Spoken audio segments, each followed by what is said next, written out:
Ya es para los últimos temas del segundo periodo, porque pues ya en el tercer periodo vamos a profundizar un poco más sobre esto, pero pues el día de hoy es solamente como una introducción al tema. Entonces, podemos agrandar esto. Listo. Eh, Profe, yo vi ese tema. señor, Yo ya vi ese tema. Sí, perfecto. profe, yo también. Entonces vamos a repasar. Todo lo que está, nosotros también. Felicitaciones, profe. Quinto lo vio. Listo, muchachos. Igualmente, pues está dentro del plan de estudios. Si ya han avanzado antes, entonces excelente porque ya podemos ayudarles a los compañeros a comprender un poco más sobre esto. Igual, esto es solamente la primera parte porque pues hay un sinfín de temas relacionados con esto. Entonces, resulta que todo lo que nos rodea está compuesto principalmente por estos pequeños amigos. En realidad son tan diminutos que no son visibles a simple vista ni tampoco con un potente microscopio. Es imposible porque son tan pequeños que son muy difíciles de reconocer. Lo que sí es posible es percibirlos a través de diversos experimentos que se hicieron a lo largo de toda la historia de la humanidad. En este caso, los primeros en hablar del átomo fueron los griegos. Ellos empezaron a definirse como definir un concepto en donde la materia, al dividirla en millones y millones de partículas, debía resultar un punto en que ya no se podía dividir nada. Y ahí fue cuando comenzó la invención del átomo, que significa sin división. Átomo en griego, pues es sin división. Por eso se considera que es la unidad mínima, la unidad microscópica que tiene la materia y pues todo lo que compone esa misma materia. Por ejemplo, sus cuerpos, la casa, el planeta, el universo, prácticamente todo está compuesto de estos pequeños amigos que en este caso son los átomos, ¿listo? Ahora, vamos a realizar, vamos a pasar a las definiciones generales que tiene esto, y en este caso son una serie de principios. Por allá, Jordan, ayúdame a leer el primer principio. Voy, profe. Principios. ¿Todos, profe? De uno por uno y mientras yo voy orientando.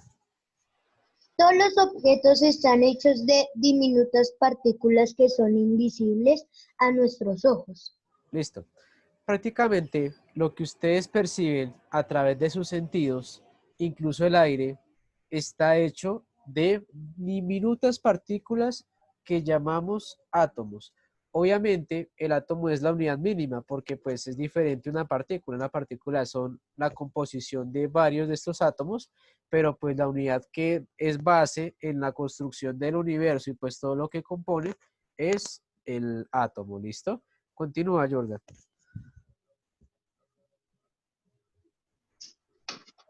Todo lo que nuestros sentidos perciben está compuesto por partículas especiales llamadas átomos. Listo. Entonces, tómense un momento para hacer esto. Eh, van a mirar a su alrededor, van a ver los objetos que hay a su alrededor, independientemente de si son pequeños o grandes, y piensen en esto. Todo objeto que están viendo está compuesto por diminutos átomos. O sea, todo lo que nosotros estamos percibiendo a través de nuestros ojos, incluso a través de nuestros sentidos, O sea, ¿tú también? todo está compuesto por los átomos, ¿listo? Incluso el vaso que tienes ahí en la mano. Son tan diminutos que obviamente son imposibles de percibir a la vista, pero a través de los siglos que hemos venido avanzando en cuanto a la ciencia, se ha descubierto la existencia de ellos. ¿Listo? Ahora, la tercera, por favor. Mm, A lo largo de muchos siglos, la humanidad ha tratado de comprender de qué está hecha la materia, es decir, todas las cosas materiales en el universo. Listo. Entonces, todos tomen un objeto que tengan ahí a la mano y lo muestran a la cámara, por favor. Listo. Por ahí veo un control, veo un esfero, veo otro esfero. Bien, veo por allá un vaso. ¿Qué más veo por ahí? Veo unas, ¿eso qué es? ¿Unas llaves? No. Bueno, sí, yo no sé qué es eso. ¿Qué es eso, Camilo? ¿Un pitillo? Ah. por allá un antibacterial, que ahorita es muy necesario, un control. Listo, muchachos. Entonces, esos objetos que ustedes tienen ahí en la mano están compuestos de una sustancia que en el mundo de la física y la química se conoce como materia. Materia, pues obviamente, es toda sustancia, todo lo que está compuesto, las cosas, los objetos que nos rodean, es una sustancia. Obviamente está compuesta esta materia por partículas, que es la sumatoria de átomos, y pues ya los átomos es lo más pequeño que encontramos. Todo objeto que ustedes tienen ahí a la mano, ya sea en estado líquido o en estado sólido, los que tienen ahí en la mano ese estado sólido, son propiedades natas de la materia, las cuales pues nos ayudan a identificar que están compuestas de partículas y por ende átomos, ¿listo? Y la última, por favor.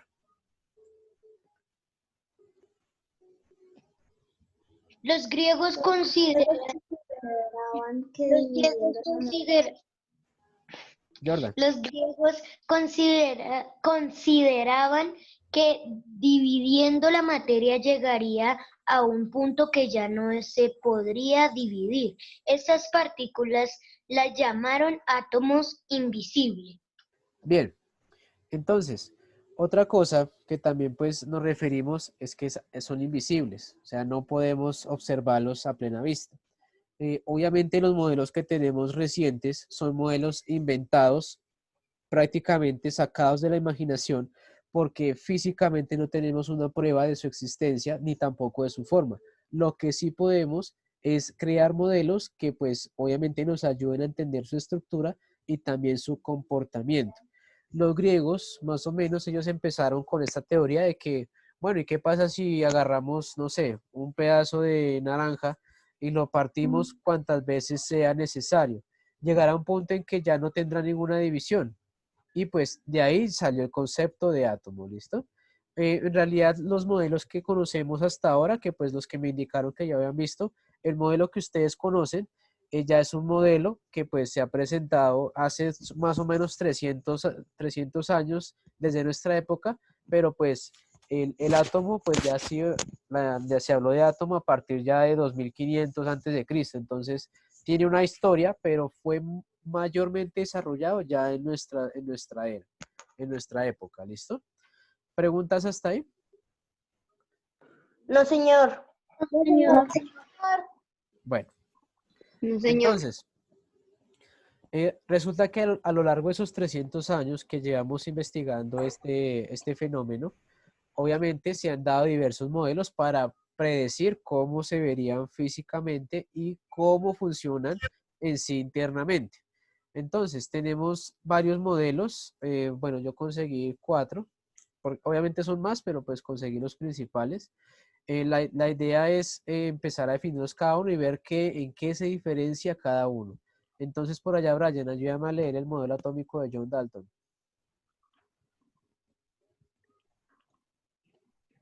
Este científico inglés decía que la materia estaba formada por partículas muy pequeñas, indivisibles e indestructibles que se hallan en constante movimiento.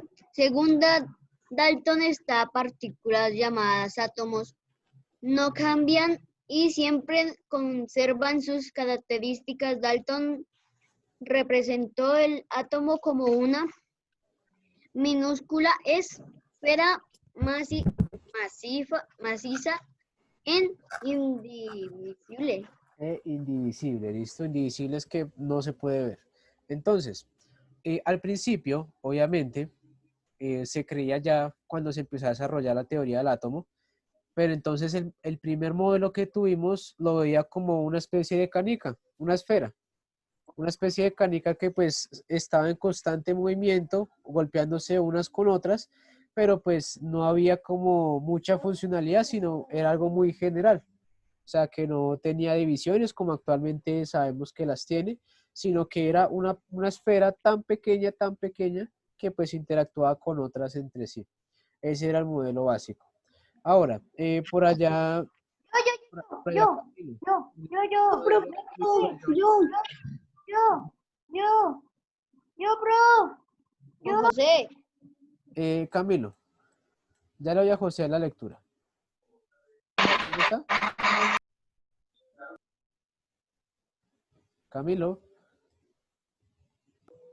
Profe, es que hay mucho ruido. Bueno, entonces José, dale. Profe, yo.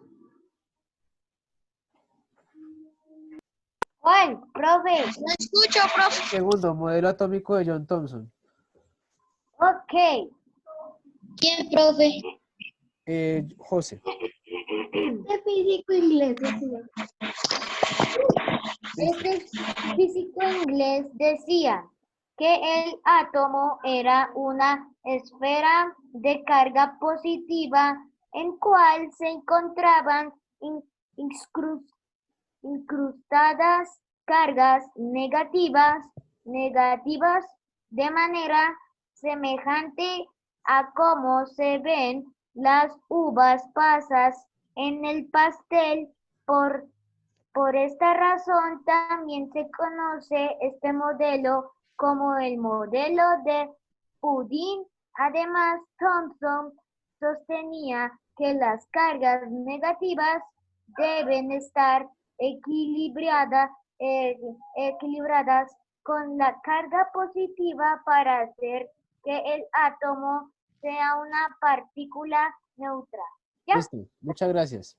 Entonces, aquí ya hay una evolución en cuanto al modelo. Ya no solamente nos decía que era una esfera sin ninguna gracia, sino que ya existían las partículas tanto positivas como negativas.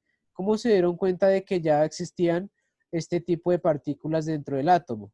Porque se realizó un experimento donde se exponía ciertas sustancias a ciertos estímulos, ya sea eléctricos o magnéticos, y empezaban a reaccionar en torno a eso. Por eso se empezó a creer que ya el átomo poseía una carga tanto positiva como negativa. Démosle un ejemplo básico, como una especie de batería. En la batería ustedes se dan cuenta que hay un lado positivo, que es donde está la coronita, y el lado negativo, que es totalmente plano. Algo así se veía en torno al átomo.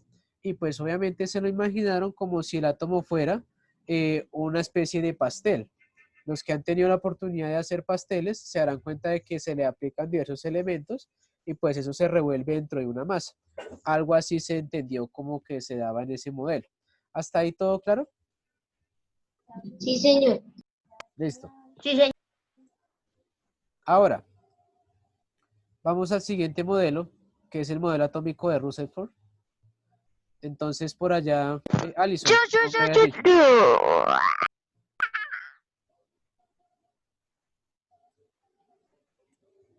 Modelo atómico de Rutherford, también conocido como modelo planetario. En este Rutherford afirmaba que los átomos tenían partículas negativas llamadas electrones que giraban alrededor del núcleo central. En el núcleo se concentraba toda la carga positiva del átomo.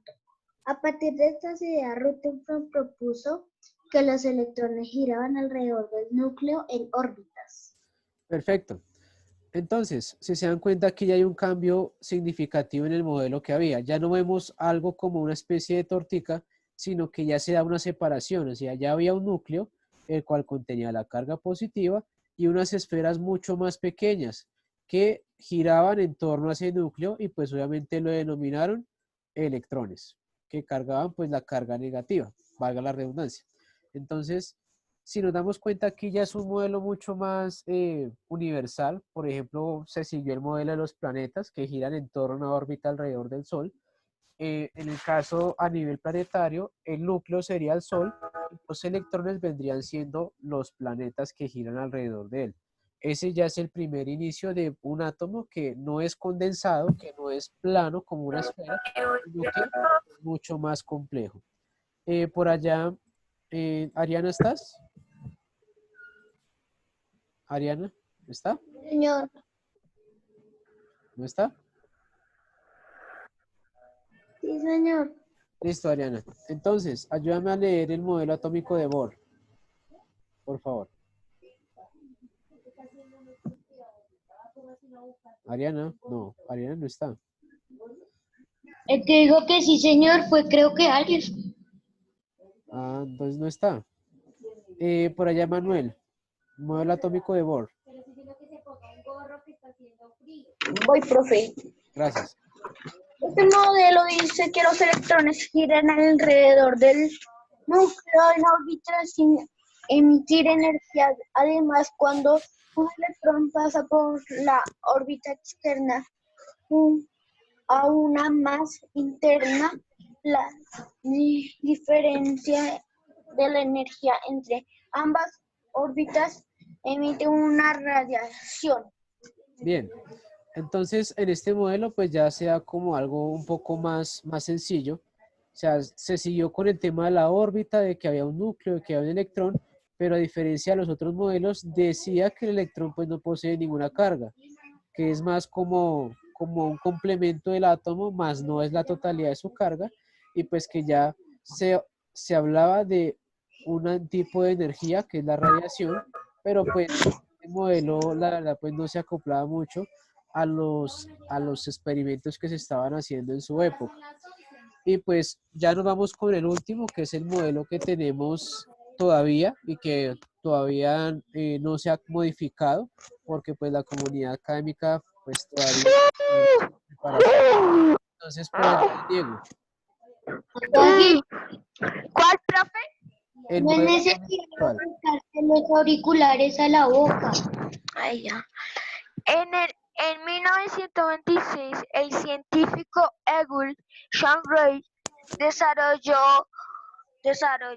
una teoría matemática que describe la compartimiento, esa palabra, Comportamiento. Compartimiento. eso, El comportamiento. electrón. Este modelo nos explica la probabilidad Probabilidad. de encontrar un electrón en la periferia del núcleo atómico. ¿Listo, profe? Gracias. Hice también. El último que nos habla de ya el modelo actual que tenemos es básicamente un modelo mucho más complejo, dado que se habla de un núcleo también, pero pues se habla de varias órbitas y no solamente en un sentido, que van en diferentes direcciones y pues obviamente influye el electrón mucho en el comportamiento del núcleo del átomo. Entonces, Profe, pero ese átomo todavía no ha salido, ¿cierto? ese es el modelo que actualmente se tiene en la ciencia, pero entonces puede darse modificaciones. Tomemos en cuenta que los modelos que acabamos de ver son modelos que se iban cambiando más o menos en un periodo de 20, 30 años cada uno, incluso más, porque pues recordemos que solamente tenemos 300 años de investigación con esto y pues podemos seguir avanzando con otro tipo de modelos, pero actualmente es el que más se acopla a los experimentos que se han realizado y pues a las diversas teorías que tenemos sobre el universo. Por ejemplo, cómo nace un planeta, cómo muere la estrella, cómo las galaxias desaparecen, bueno, diferentes factores. Con un hueco negro. El agujero negro también, que es un cuerpo que absorbe materia, la absorbe y pues no sabemos si la convierte o la destruye, no sabemos qué pasa con eso porque pues no hemos tenido la oportunidad. Profesor, el agujero negro se lleva todo lo que encuentra. Esa es la teoría que tenemos, pero pues no sabemos en sí qué sucede dentro de ese agujero negro, ¿listo? Ahora, muchachos, vamos a ver un pequeño video tratando ya de redondear estas teorías para pues tenerlas un poco más claras, pero antes que todo quería preguntarles, ¿hay dudas hasta ahí? No, señor. Bueno. No sé.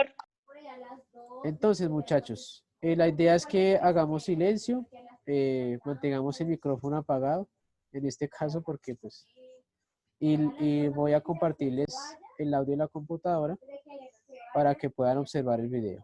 Ya saben, cualquier preguntita al final del video la hacen. Yo voy a hacer pausas porque pues hay momentos en donde hay que intervenir para explicarles el video, ¿listo? Corre video.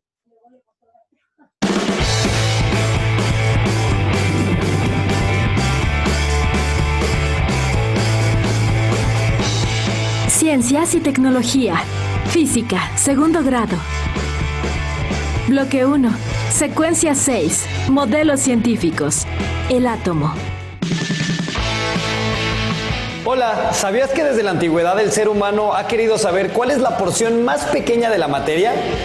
Las múltiples respuestas a esta pregunta dieron origen a diferentes modelos, y estos a una de las teorías científicas más importantes, la teoría atómica. La historia del átomo se gestó hace más de 2000 años, en la antigua Grecia, cuando los filósofos comenzaron a especular sobre la naturaleza de la materia. Durante 21 siglos, estas reflexiones fueron prácticamente abandonadas, hasta que gradualmente, diversos científicos encontraron evidencias de la estructura de la materia. Uno de ellos fue el químico y físico inglés, John Dalton, quien desarrolló el primer modelo científico del átomo. Dalton representó al átomo como una esfera minúscula. Para Dalton, cada elemento estaba formado por átomos iguales entre sí, pero que a su vez eran distintos a los de otro elemento. A mitad del siglo XIX, el modelo de Dalton fue insuficiente, pues no permitía explicar fenómenos de la naturaleza como las descargas eléctricas o rayos en la atmósfera. Para indagar más en esto, se diseñaron varios experimentos y entre los más famosos se encontraron los realizados con tubos de vidrio al vacío, dentro de los cuales había 2 electrodos conectados a una fuente de energía, uno positivo, el ánodo, y otro negativo, el cátodo. Cuando el cátodo se calentaba, producía haces de luz, denominados rayos catódicos. El científico inglés Joseph John Thomson creía que estos rayos eran partículas, y para comprobarlo expuso el haz de luz a campos eléctricos y magnéticos. Thomson descubrió que los átomos podían separarse al arrancarles las partículas con carga que los conformaban, y denominó a estas partículas electrones. También planteó la idea de que los electrones estaban envueltos por una nube de carga positiva que neutralizaba. Listo. Aquí hay que aclarar algo porque en los modelos que vimos no se habla mucho del protón. Obviamente el electrón es una esferita minúscula que va girando en torno al núcleo, pero tiene carga negativa. Y el protón pues también es una partícula que ya compone el último modelo del átomo y este se va a componer de carga positiva. ¿Listo? Continuamos. Daba su carga negativa y que se distribuía homogéneamente en el átomo. Finalmente, en 1904, Thomson presentó el modelo atómico denominado pastel con pasas, en el cual la región del pastel representa la carga positiva y las pasas a los electrones con carga negativa.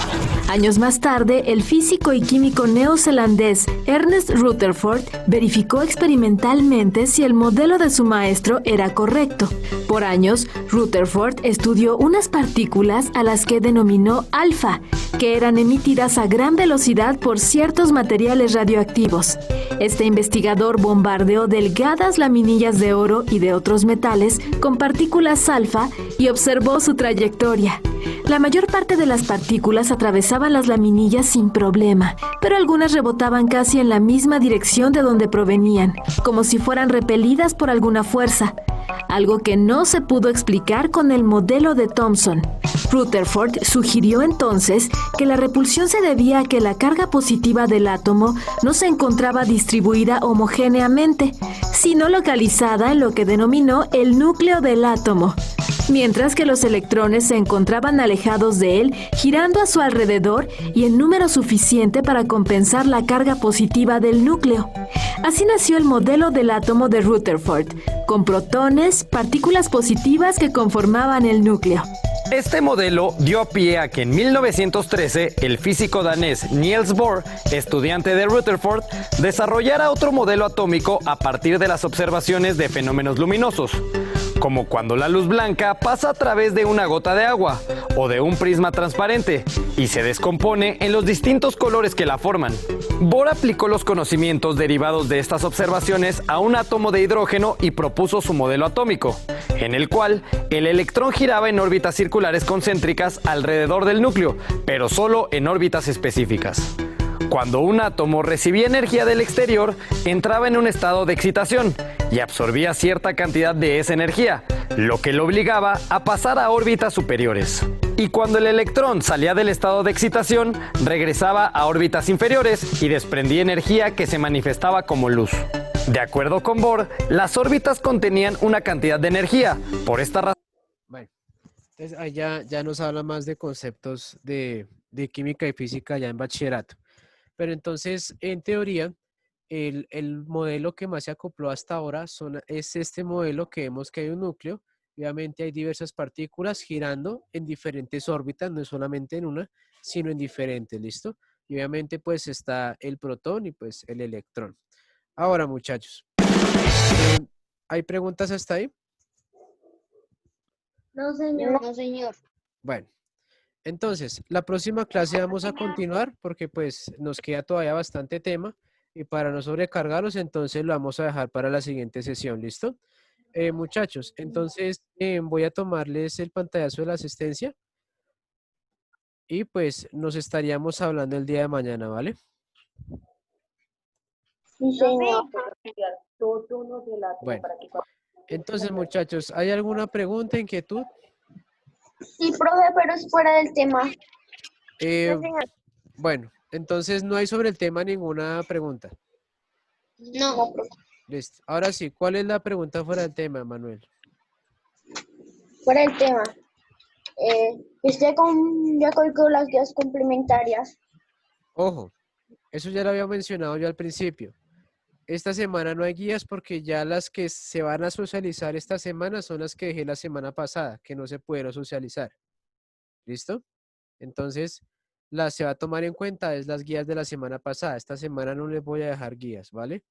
Porque pues igual ya es la última semana como tal que tenemos de temas y ya la próxima semana pues iniciamos nuevamente una etapa de evaluaciones. Entonces, no les voy a dejar guías por ahora. ¿Listo?